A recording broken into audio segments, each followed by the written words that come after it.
하나님의 나라는 하나님의 말씀을 받아 결실하는 나라입니다.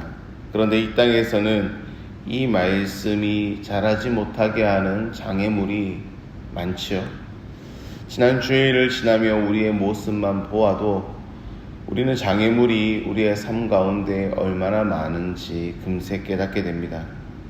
그런데 어제 본문에서 우리 예수님은 우리에게 무엇을 가르치십니까? 하나님 나라의 백성은 열매를 맺는 자, 결실하는 자임을 우리에게 가르쳐 주십니다. 이것이 하나님 나라의 원리이고 이것이 당연한 것임을 말씀하셨습니다. 예수님께서는 씨 뿌리는 비유만으로 사람들이 다 이해하지 못했을 것이라 생각하셨는지 또 하나의 비유를 이어가십니다. 등불 비유입니다. 등불의 기능은 어둠을 밝히는 것이죠. 등불을 켜서 숨기는 자는 없습니다. 등불을 밝히는 이유는 누군가에게 도움을 주기 위함입니다. 옳은 길로 인도하기 위함입니다. 그렇다면 예수님이 말씀하시는 이 등불은 무엇일까요? 바로 위에서 말씀하신 씨앗과 같습니다. 하나님의 말씀입니다. 하나님의 말씀은 우리를 하나님의 나라로 인도하는 등불과 같습니다. 그래서 하나님의 말씀이 선포될 때 숨은 것이 드러나고 감추인 것이 열려지고 나타납니다. 이것이 바로 하나님의 마음입니다. 하나님은 태초부터 지금까지 우리를 향한 구애를 끊이지 않고 계십니다. 내가 너를 사랑한다. 내가 너를 사랑한다. 그러니 너도 나를 사랑해 주지 않겠니? 라고 이 구애 활동을 끊이지 않고 우리에게 계속하고 계십니다. 그런데 죄악에 물든 사람들은 그 하나님의 말씀을 듣고 들어도 깨닫지 못합니다.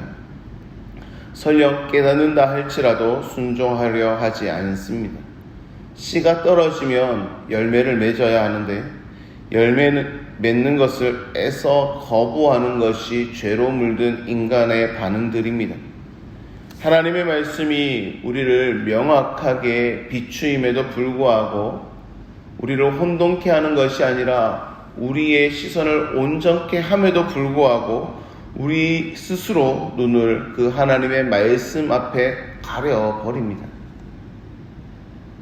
때문에 예수님이 안타까운 마음으로 우리에게 말씀하십니다. 너희가 어떻게 들을까 스스로 삼가라. 누구든지 있는 자는 받겠고 없는 자는 그 있는 줄로 아는 것까지도 빼앗기리라. 성도 여러분, 하나님의 말씀을 들을 때에 나의 자세가 어떠한지를 먼저 점검해 볼 수 있기를 바랍니다. 오늘 하나님께서 나에게 주시는 말씀으로 우리의 자세를 겸손하게 할 수 있기를 바랍니다. 그리하여 하나님께서 기뻐하시는 열매를, 하나님의 말씀이 떨어졌을 때 그 말씀에 합당한 열매를 맺는 우리 모두가 될 수 있기를 바랍니다. 이어서 조금은 아리송한 내용이 이어집니다. 예수님의 어머니와 동생들이 왔는데 예수님께서 내 어머니와 내 동생들은 곧 하나님의 말씀을 듣고 행하는 이 사람들이다 라고 말씀하십니다. 만약 이 육신의 어머니와 형제들이 이 말을 들었으면 마음에 조금은 서운한 말이 충분히 들 만한 그런 말이죠.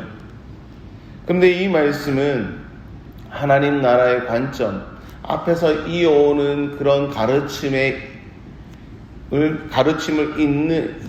이어나가는 말씀으로 이해해야 합니다. 하나님의 나라에서는 우리 모두가 예수님과 한 가족임을 알려주시는 것입니다. 이것이 말씀을 듣고 행하는 자의 상급입니다. 그러니 이는 이 땅 육신의 가족들에게 서운한 말이 아니라 하나님 나라의 실체를 보여주는, 하나님 나라가 어떠한 곳인지 우리에게 실제적으로 보여주는 아주 황홀한 말씀이지요. 이제 예수님께서는 이 가르침의 장소를 광활한 호수 가운데로 조그만 배로 이동하십니다. 피곤하신 예수님께서는 배의 고물에 잠이 드시고 뱃일에 능한 제자들은 목적지를 향하여서 배를 몰기 시작합니다.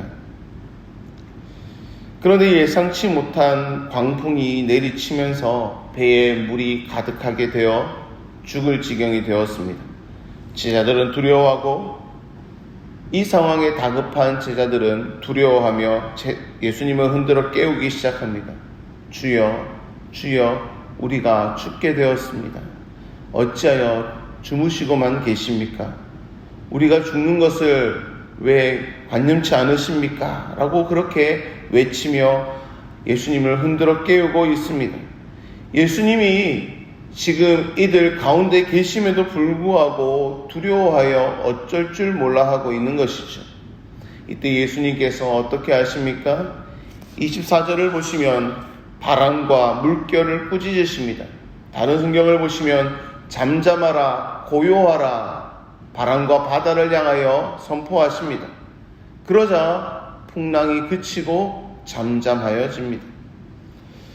우리는 두려워 떨며 예수님을 흔들어 깨우는 이 제자들의 반응을 어리석다 말할 수 없습니다. 왜냐하면 우리도 우리의 삶을 바라보면 조그마한 풍랑에도 이리저리 흔들리기 때문입니다. 말씀의 결실이 우리의 삶에 드러나는 것이 아니라 우리 삶의 경험의 결실이 더 쉽게 드러나는 연약한 존재이기 때문입니다. 수없이 하나님의 말씀이 우리에게 들려져도 그 말씀으로 인한 담대함이 우리에게 일어나는 것이 아니라 예수님이 나와 함께 하신다라고 하는 그 위로와 평안이 우리를 주장하는 것이 아니라 내 삶 가운데서 경험했던 그 결실이, 그 말씀과 상관없는 그 결실이 우리의 삶 가운데 드러나기 때문입니다. 하지만 말씀으로 결실을 맺는 자, 하나님 나라를 소유한 자는 함께 계신 예수님으로 인해 풍랑 가운데에서도 평안할 수 있습니다. 그래서 예수님께서 절망 가운데 있는 제자들을 찾아오셨습니다. 언제요? 부활하신 이후에. 부활하신 이후에 아주 소망 없이 절망 가운데 있는 제자들을 찾아오셔서 가장 먼저 이들에게 하셨던 질문 또한 이것입니다. 평안하냐라는 것이죠. 성도 여러분, 여러분들은 어떠하십니까? 주님은 오늘도 우리가 하나님의 말씀으로 결실하는 자이길 원합니다. 예수님과 함께하면서 보았던 능력이 바로 말씀의 능력임을 깨닫고 말씀 가운데서 역사하시는 하나님의 능력을 의지하며 결실하는 자가 되기를 우리에게 원하시고 오늘도 우리에게 기대하십니다.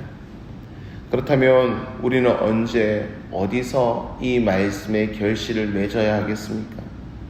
우리가 말씀의 결실을 맺어야 하는 때와 장소는 특별한 곳이 아닙니다. 바로 지금 내가 여기 있는 이곳이 하나님의 말씀의 결실을 맺어야 하는 장소입니다. 우리는 늘 항상 앞으로 그렇게 할 거야 라고 생각합니다. 아니, 사탄은 앞으로 그렇게 하면 돼 라고 우리에게, 우리의 귀에, 우리의 마음에 속삭입니다. 하지만 우리 주님은 바로 이곳에서부터, 바로 지금부터 하나님의 말씀의 결실이 맺어지기를 원하십니다. 동시에 이 말씀의 결실이 맺어져서 그로 인한 하나님의 나라를 바로 지금, 바로 이곳에서 누리기를 원하시는 것입니다. 사랑하는 성도 여러분, 오늘 우리가 말씀으로 결실을 맺는다면 우리의 삶 가운데 일어나는 가장 대표적인 현상이 무엇일까요? 바로 평안입니다. 주님의 말씀이 우리에게 임하면, 예수님과 함께 있으면 설령 그것이 풍랑이라고 할지라도 우리는 그 가운데에서도 평안할 수 있습니다. 풍랑 가운데 바다 저 밑은 풍랑과 상관없이 아주 고요하듯이 예수님과 함께하는 그곳에서 우리는 참된 안식과 평안을 누리게 되는 것입니다. 저는 여러분의 삶을 알지 못합니다. 하지만 우리 주님은 여러분의 삶을 아십니다. 여러분의 삶을 아시는 주님께서 오늘도 여러분과 함께 하고 계시니 주님과 함께 동행하며 말씀으로 결실을 맺으며 참된 평안을 누리며 살아갈 수 있는 우리 모든 성도 여러분들이 되시기를 주의 이름으로 축복합니다. 말씀을 기억하며 함께 기도할 때에 오늘 하루 주님과 온전히 동행하며 말씀으로 결실을 맺을 수 있는 우리 모두가 되게 해달라고 기도하며 나아갑시다. 교회를 위해 기도할 때에 다음 주 월요일부터 금요일까지 신약 성경 통독의 시간을 가지게 됩니다.